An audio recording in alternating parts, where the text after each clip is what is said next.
with conversations that last. Sit back, relax, sit in the group chat, the Jovonta Patton Podcast. Like, share, and subscribe. Drop a comment. YouTube, I'm on your head. Facebook, TikTok. YouTube, I'm on your head.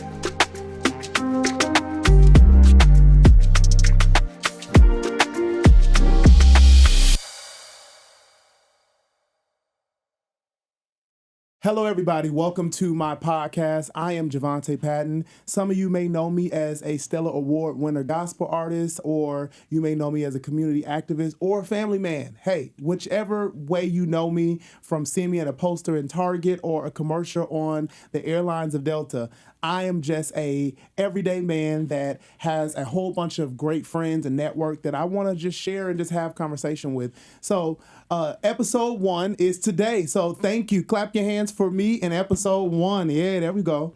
I have a businessman, a serial entrepreneur. He is an amazing man in the community, but also abroad, from Atlanta to Houston to Miami. I've seen his work everywhere. And he owns multiple restaurants in the church where we would call him an apostle. He builds. So I want to introduce you all to Nijm Lloyd. Let's clap our hands for Nijm Lloyd. Yeah. Welcome to the show, Nijm. Nijm Lloyd is here, everybody. Hey, man, thanks for having me. Thank you for being here. So I am always enamored by your ability to build and to bring so much to the city of Minneapolis and just the state of Minnesota abroad. I mean, from uptown to downtown. A lot of people don't know. I remember when you started Breakfast Bar, and then you sold that, and then you did stuff in uptown, and then you now are doing something in Southeast. You choose very like college town spaces to bring entertainment and fun and food. And so just from a citizen and a normal civilian, I just want to celebrate that, because without you, some of the best memories I've had the last 5 to 7 years are because they've been at your place of establishment. I mean, my wife and I, we have from the fried lobster at Breakfast Bar to the chicken sandwiches to now one of my favorite dishes at Wild Child is those wings and those sweet potato fritters. There we go. The fritters. Love if you those. Have not been to Wild Child in Southeast, what's the address? 24 University Avenue, Southeast. It's amazing. I'm getting ready to do a gospel karaoke there, so that's a shameless plug to put that out there. But Nijm, I want to talk about business in Minnesota and how, because I've seen you do business in Houston. I've been to some of your business endeavors in Miami, and I was in an Uber one time on my way to an event that he had, and I was listening to the normal radio. This is no lie. I came from Atlanta and I flew to Miami, and Ninjam's commercial was on the radio for Miami and the location that it was and all of that good stuff. So you don't just do Minnesota. You are a national act for business, entertainment, and food. How is that? What's the difference in being in Minnesota and doing business abroad? I prefer to do business here, Okay. It's like I've tried to like venture out, do things in other places, and I still do a lot of things in other places, but it's like it's no place like home.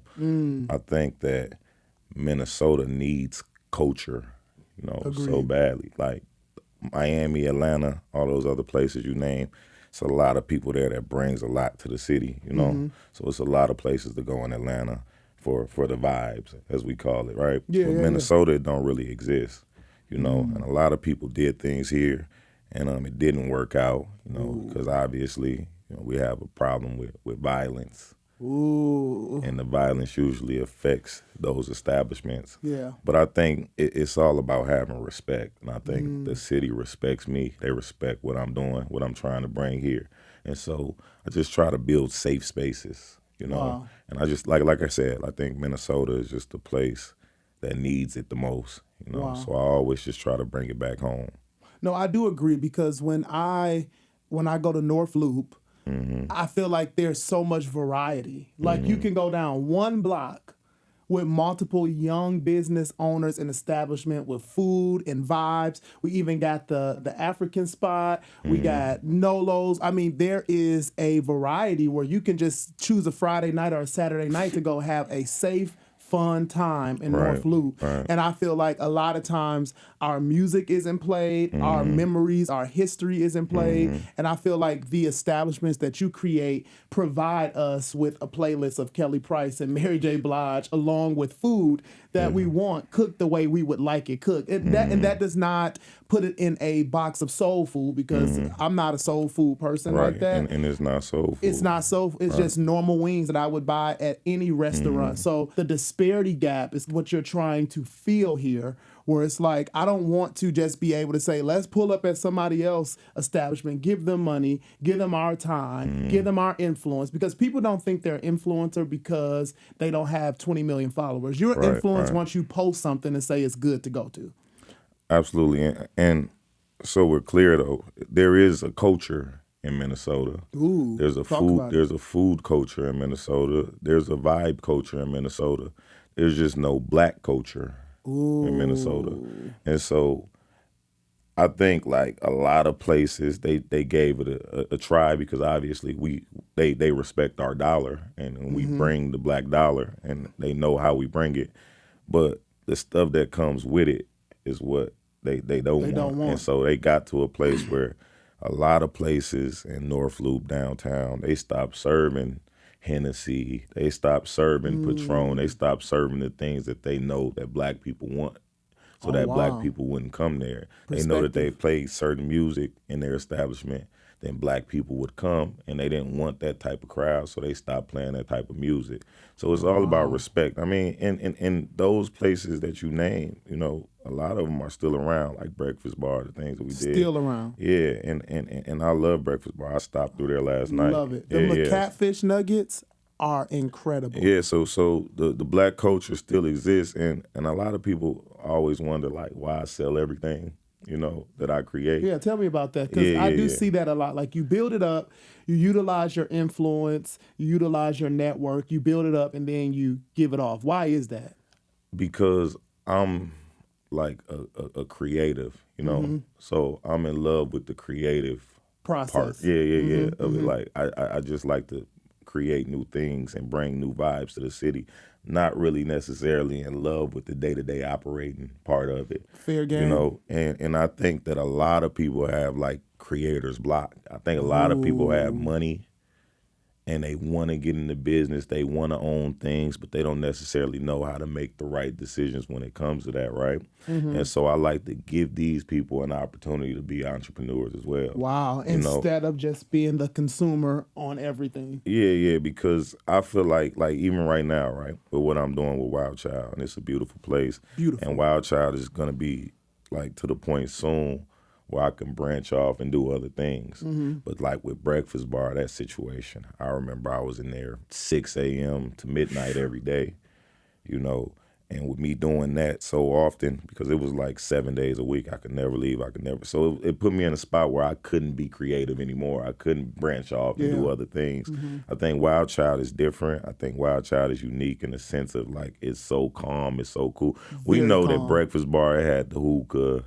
You know, it was like more of a younger crowd. Yes. And unfortunately in Minnesota, right, with the younger crowds, you kind of got to be on top of them. You kind of got to, have to be on top of y'all. Don't smoke. Don't fight. Don't bring your gun in, you know. You got to be on top of it. So it requires so much attention and time and effort. Wild Child is a unique situation because it's like for mature audiences. Mature audiences only. Respectful rated audiences. M? Is that rated M? Yeah. Mature. So with Wild Child, it's like I don't have to be there. It's still gonna be beautiful. The vibes are gonna be perfect. This is the exception. You know, I'm not gonna sell this one. I actually love it there. Okay. It's my favorite thing that I've ever done. But with everything else, it just was requiring so much of my time that I couldn't be creative anymore. No, fair game. That's how it feels sometimes with me doing community work and activism and sometimes pastoring. Sometimes it's such a intricate job that needs your attention. It's like having a new newborn baby. Right. Where it's like, I can't let this baby out my sight right now. And so it kind of locks you from going out with your friends and being creative. And so I totally get that. And that's why sometimes with pastoring, I have to have seasons where I take sabbaticals because I don't want this to make me not be the creative that I am. Absolutely. You know, and creativity should not be something that we block out of our life. That's what makes a lot of people feel regretful, spiteful, envy and jealousy starts to come because it's not so much that they dislike what you're doing. They dislike that they can't do what you're doing. Absolutely. Because of their unanimous, anonymous reasons. Let's talk about, I want to swing back to some of the way that they call them YNs. We're seeing a different influx directly that is just kind of like Boom Island. What we saw at Boom Island happen recently, right? Boom Island used to be, when I was coming up, the safe park to go. That was the park you went to get away from everything, and that people didn't go over there because they knew it was just too much of a hot spot. So seeing that crowd, and then some of the establishments like Breakfast Bar and different places that you've raised up, people hold repasses and different things at the same establishment. With the city being so small, having these wars that they're having, but yet needing your establishment, how do you decipher through who gets to use this, or how do I be there for the community or people that I think needs my help, but I don't want them to mess up a good time for the innocent person that's just there? How do you unravel that? I think that at this point in my life, I don't make my venue available for that because you can't police it. Yeah, you just can't decipher who's the person to allow in to do that type of event or not. And it's not even personal because it's not about the person. It's not about the victim. It's not about none of those things. It's that you don't know who's going to be in that crowd who has something going on. And when we're talking about like the YNs, right? We're just in a different time where they have more access to things. More access. And they have more way influence. more access. It's not like the streets are different. It's just that I guess that type of activity just evolved. It evolved, and they got social media. They got social media, and I was just talking about this the other day, right? I think that when we were younger, and obviously I come from the streets, right? When we were younger and we had problems with people, I think we were going about things the same way. Fair. But it was just that nowadays, right? Like you had to back then really go and find somebody. You had to go and find them. You now had to go find locations. them. Now everything that everybody does, they put it on social media. Yes, they want to be a gang influencer. You don't know that we're at this park, this lake, unless you got 200 people there holding the camera up, showing you exactly what park, what lake they're at, right? Yeah. Now people are able to mobilize a lot quicker because now we got, we didn't have cars when we was growing up. That's what I'm saying. These new gangbangers got cars. And they're Kia boys. They could steal them in 5 seconds. And go do their thing, and then so, they can't track the car because it ain't their car. We didn't have access to cars. Now we probably had guns around, right? But not as many as they got. I seen them. Yeah, not as many as they got. And they got them and switchers then they on got their a button guns. on their gun. Yeah, so they can shoot 200 bullets in 5 seconds. Scared of y'all. We just didn't have access to those things when we were in the streets. We couldn't find you because you were dropping your location, and then we had cars to get there right in 10 seconds. So it's just different. And the then streets I know just evolved. They have definitely evolved because sometimes back in the day, I would sing at funeral here from the person that killed somebody else. And it's just kind of like all these people are at war using the same churches, the same repast places. And so I never understood. I mean, I grew up in it. You know what I'm saying? So I understood some of the evolution of it. I understood the inception of some of it. But I never understood that if y'all got to use the same locations to do these things, y'all got to call me for all of these different things, how is this a real beef? Did you watch the Sinners movie? I did. Yes, I did. Okay. Great movie, Michael B. Jordan. Okay, so when you seen that movie, right? And then you got the kid with the guitar. Yes, right? Miles. Miles' mom, Anisha Figueroa, and Auntie Timothy Figueroa. Shout out to y'all. Y'all are gospel legends to have y'all son in a movie like that. Shout out to y'all. Okay, keep going. So you got the kid with the guitar, and you got him starting off in the church, Yes. and then he took the guitar to the world, right? Start singing to the ladies. Okay, so when it started off, right, in the club and he's singing, you see they started to dance, but then as he kept singing, right, they start showing the evolution of music, right? And then it went from them being in there dancing to the blues to it damn near turned into Sexy Red at the end, You right? hear what I'm saying? And so Bow, bow, bow. the streets evolved because music evolved as well, right? Fair. When we were kids, we had the Jay-Z's of the world, The Nellies. right? And Jay-Z talked about clothes, Yes. Excuse me, what's your name? H.O.'s, Yeah. getting some money, you know? Yes. Like he always promoted Hustle. an elevated lifestyle. He always promoted getting money, succeeding, taking Yeah. care of your family. It's not that anymore. Yeah, because we started migrating when Crime Mob came out. The Nuck If You Buck era Yeah. is kind of what we see with the Sexy Reds. Yeah, Like they yeah. raised the Sexy Reds, Yeah. and you know what I'm saying? All of this just is. It went from Jay-Z saying he popping bottles of Cristal in the club to we some head busters, Nuck If You Exactly, Buck in the exactly. club. So Is you now we rolling? don't want to pop a bottle no more, right? No. We want to find our ops and Yeah. Nuck If You Buck. Yeah, because I remember Nelly had a song that started out, "Hey Ma, it's your son." I picked up the mic and put the drugs down. Like there was this elevated mindset of, okay, I used to do that, but I'm doing this to get away from that. Now and they our, do this. And our kid rappers was Lil Bow Wow, and he was rapping about puppy love, right? Puppy love. Now the Girl, you kids and is me. talking about drilling. Like now it's the drill culture. So it's just that music is influencing these kids, man, to be the way that they are. You know what I'm saying? Now we supposed to kill people and brag about it, rap about it. And so that being the culture, that's what's influencing these kids to be like they And are. so I was having a conversation with someone, Maya Marshall, and she said that parenting, good Shout or out to Maya. Shout out to Maya. All the stuff Love that she that girl. does. She is incredible, actually. She's going to be on this season, so look out for her. I might style her. Oh, you going to style her? You ain't going to let Fly Girl do it? You ain't going to let Chanel do it? Maya been kind of. If ever y'all see Maya in her outfit, it's fire. This guy right here. It's trash. Then You didn't do it. I would say it's ain't give talked honor to when him. honor is due, okay? So Maya said one day, she said, we cannot act like good parenting or bad parenting is always the catalyst of a human behavior.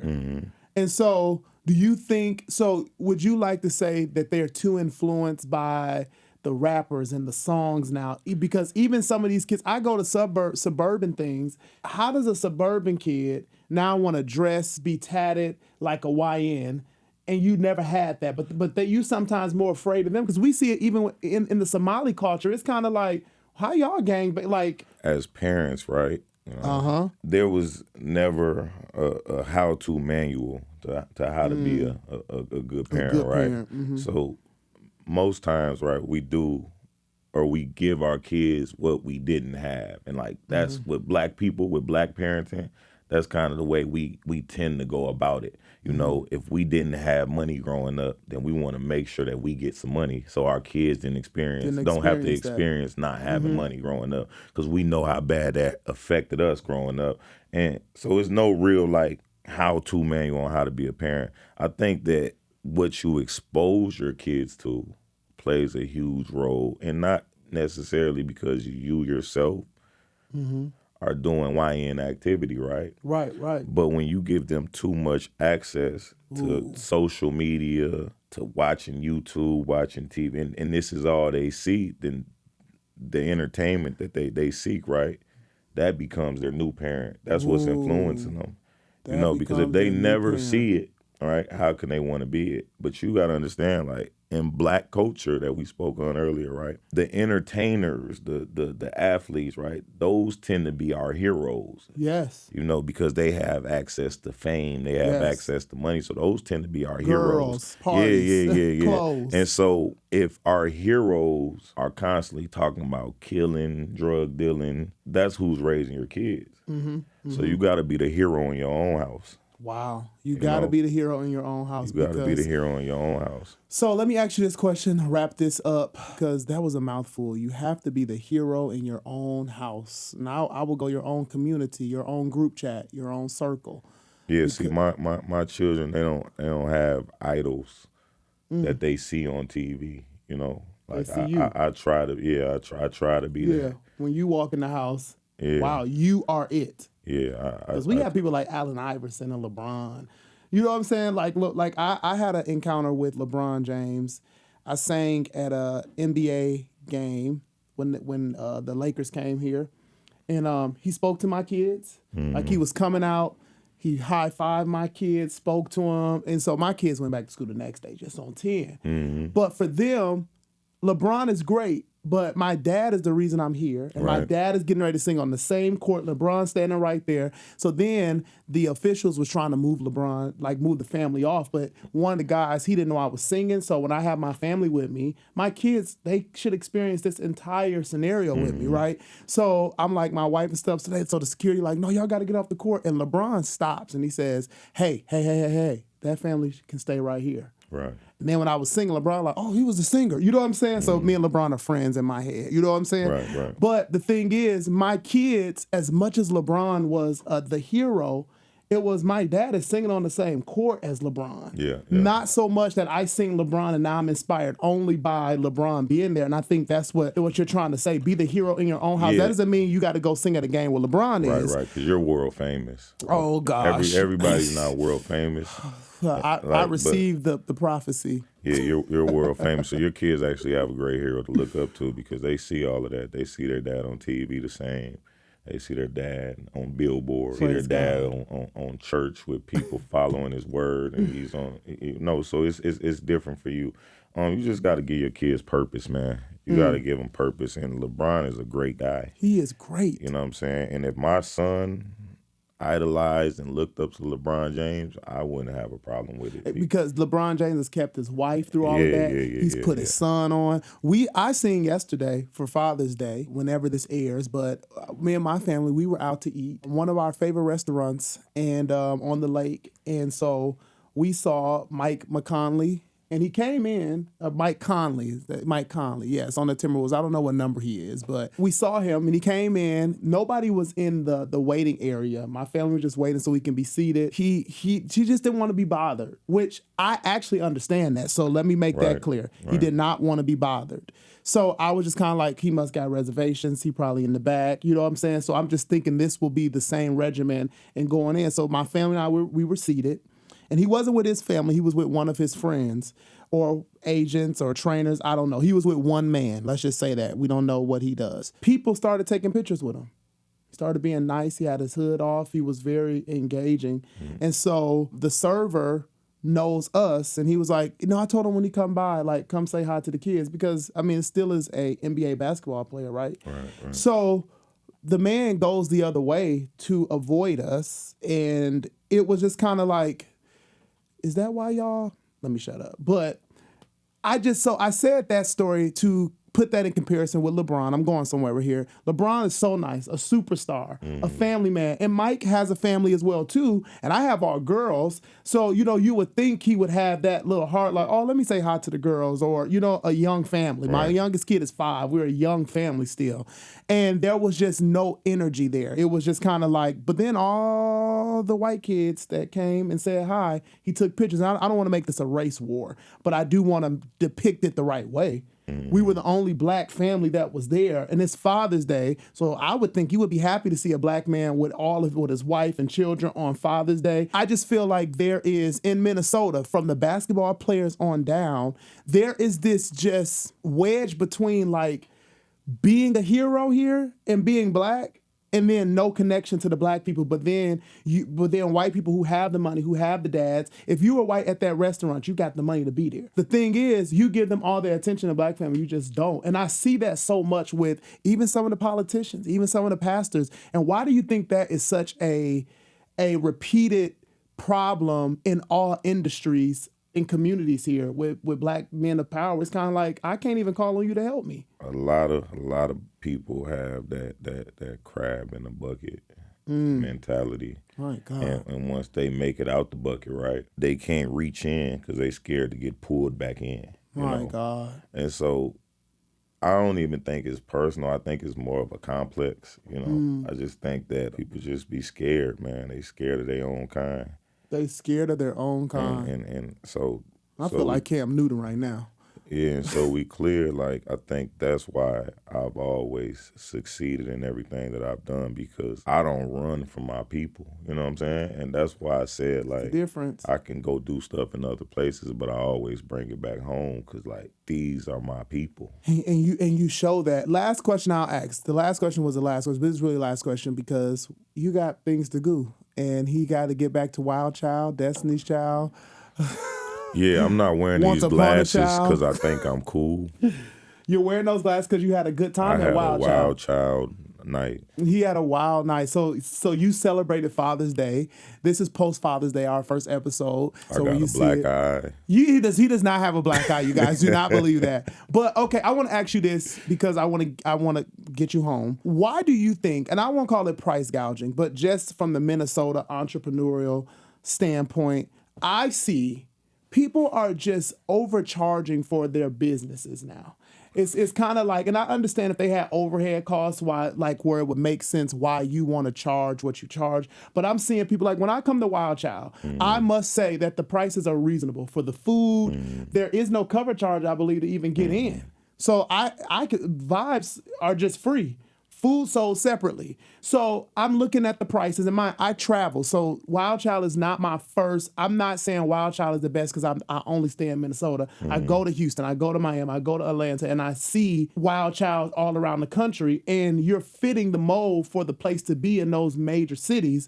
And the prices are matching major cities, which Minnesota would probably deem as, but Wild Child prices actually, like, the wings are very affordable. They're like $15 for all the wings, and they be good. I ain't gonna even hold you. But why do you think when people start a business that everything, I mean, it doesn't matter what they're doing. If they're a trainer, if they're all celebrity trainers, and it's elitism with their prices. And it's kind of like, I'm not asking who you are in a negative connotation. I'm asking who you are in the sense of, hey, where's your starting point? Didn't you just start this? And then they want their timeline to be their only clients. And it's kind of like, find people that want trainers outside of your Facebook friend list. And then if you don't support them, now you're considered an enemy of them. And how can we gauge that? And what do you think that's coming from? I mean, I guess I can give some people some grace in a sense of knowing that it's really, really, really, really hard being an entrepreneur. And it's really hard to make enough money to survive these days. And I guess it's a lot of different determining factors. Like when you got places that do charge a cover charge, right? That's normally because they got a promoter. That's not the owner, he's a promoter, and he's promoting the event. They're probably telling him, hey, you can get all the door money. So that's his money. It's not the owner's money. But the owner needs the promoter because the owner can't promote his own business, right? Wow. So he needs the promoter. For him to have the promoter, he has to pay the promoter, right? For the promoter to make him some money, the promoter has to charge people to get in. When the person gets in, now whatever they buy in the establishment, that goes to the owner, right? But it's so many different people in the middle that got to get paid. They got to get paid. I think that a Wild Child is just Wild Child. I'm doing the promotion myself, so I don't have to pay that guy. You know what I'm saying? If I got to go in there, and you see when I'm in there, I'm mopping. He's busting tables. Yeah, I'm mopping. And that's no lie. I came in there for my anniversary. Cooking, I'm doing everything. Night, and he was busting the table and wiped the table down for me. Yeah, so I don't have a lot of overhead, right? Because I'm hands-on with the work, And this is not just saying this for the podcast. I've seen it with my own eyes. I'm hands-on with the work. I'm there from open to close every day. I'm working, so I'm not having to pay all of these people. When I can keep my overhead down, I can keep the cost down. And then you got a lot of people that's just flat out delusional. I'll give those people grace if that's the case, right? But then you got people that's delusional and they think that they're worth more than they actually are. Yeah. And Like build your your price worth is your up. price. I ain't. It's Fair. okay to say no. And that's the thing. What I'm learning is, if your price is your price, I respect your price. You gave it to me. Gotta but respect now their price. I am going to shop elsewhere like I would at Target, Walmart. And here's the thing. When I used to go to Target or Walmart or any of those department stores, they had this thing called price match because they didn't want to lose customers because if you got a business, no money is bad. And so, you know what I'm saying? So they would price match and say, well, if this Xbox over there is $300 and we had it for $350 here, we'll match that price. I try to be the same way. You know, when people come in and they want to buy a bottle, they'll say, hey, can I get this bottle for this much, right? If it's more than I paid, You won. yeah, I'd Simple. rather take that than to take nothing. Then to guess if Yeah, someone yeah, is yeah. going to come in and buy that 2 weeks later. Yeah, because I got more bottles. But the thing is, I think the in church, how we would classify what you do, we would classify that as an apostolic way, an anointed way of leadership, of gathering people and building people up. So you understand being an entrepreneur from making sure the point is the point. The point is for me to make money with my business. Even if my price point ain't the point right now, do I make more than what I paid? Right. And I think a lot of these people that have no overhead costs, well, they're not even selling the bottle, they're selling a service. And it's kind of like, you're not gonna come down on that? And it's not so, and when I ask people to do something for me, I'll use myself as an example. It is not because I'm cheap. I am not cheap by a long shot. The thing is, some stuff is just price gouging and it's unreasonable. And I feel like when you know it's me, I feel like you're gonna hike the price up. And so I feel like you're looking for VIX, not looking for customers. If I know it's you, I'm going to do it for free, my brother. You see what I'm saying? Thank you. And mind you, Because you're world famous. I've come to Wild Child and I have never asked Nijm to give me anything free on purpose. And I know he will. I know he would. I know he would force me to do it. But let me tell you why. Because I don't want to be such a, this is my friend to the point where now I'm not supporting your business. I'm just there for pictures and likes. And then the transaction becomes, I'm not helping you. Now, mind you, you don't need my help as it pertains to being a man in the world, but you didn't start this business for all your friends because this ain't the YMCA. This ain't the hospitality house. So I appreciate you giving me something to be able to support you that's financially reasonable, that is a great place aesthetic-wise, and I feel I have pride, school pride, spirit pride. Like I have pride and said, no, go to Wild Child. Like I came one night and this was late, and I told you I was coming, but I had one of Bishop Jake's head man, like head guys. Shout out to you, Oscar. One of the head guys, and he was in town for Bishop Jake's doing some school. He does the Bishop Jake's school, college school. He came in town and he just kept ranting and raving about how amazing it was. And mind you, Bishop Jake's that guy. So they don't eat nowhere small. They're like, you know what I'm saying? Like Oscar House is a museum. So they understand what's nice. And he just kept saying, this is really nice. This food is really good. So people around the world, I can bring them to your spot with pride and they're really enjoying it. Because my friends, they honest. They'll tell me like, don't take me back there, bro. Yeah. So we're not getting that. So I appreciate that. I think that like what you just said about how you want to pay and you want to support, I appreciate that. I respect that. But you have to also understand who you are too, right? And the impact you have on the community, and not just our community, like you're world famous. And you are bringing other people who are also world famous into the establishment. So it's okay to let us take care of you sometimes, bro. Well, I will take you up on the offer. Thank y'all. Can we clap our hands for Nijm? You at home, everybody watching in the comments, whenever you get to this part of the interview, let's clap our hands for this entrepreneur, this apostle, this leader, this business leader. Deacon. Oh, he's a deacon. He's a deacon at the Wave. Okay, we got to put him on the deacon list. He did. And Nijm has come to my church multiple times, actually. He has come to church. He sat down. He'd be like, so, but thank you for being my first guest on my podcast. I want to let anyone else do it. And see y'all for episode 2. I thought Shannon Sharpe and Cam Newton said something. Jovonta Patton just entered the chat. Thank y'all for coming. This is my show. We're gonna have a blast with conversations that last. Sit back, relax, send in the group chat, the Jovonta Patton Podcast.